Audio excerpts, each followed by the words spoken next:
এই যে সুউচ্চ ঝর্ণাটা দেখতে পাড্ডা, এই ঝর্ণাটার নাম হয়েছে গিয়া পরিকুণ্ড। কথিত আছে যে আগে ফরি হলে পূর্ণিমার রাত এই কুণ্ডর মাঝে তারা স্নান করতাম, ও তাকে নাম হয়েছে এটার নাম পরিকুণ্ড। তো এটা আসলে সচরাচর অনেকে খুব কম দেখছেন, অনেকে মাধবকুণ্ড দেখিয়া হয় কিন্তু পরিকুণ্ডটা অনেকেই দেখতে পারে না।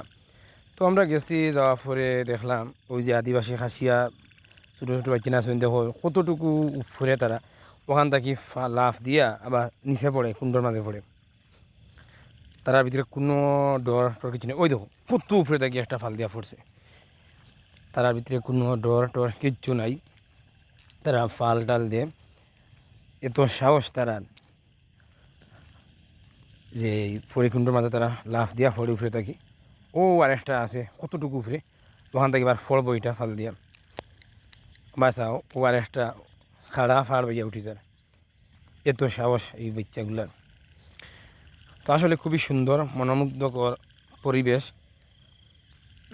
পাখির ডাকও আছে। আর সবচেয়ে সুন্দর হইল গিয়া এই যে ঝর্নার পানি ফোড়াটার শব্দটা, কলকল শব্দটা খুবই ভালো লাগে।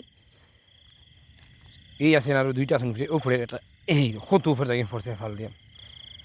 এই ফাল দিয়ে অনেক মানুষ আছে যে সাহস করতে পারতো না, যেহেতু উপর থাকি কেন ফাল দিয়া পড়তো।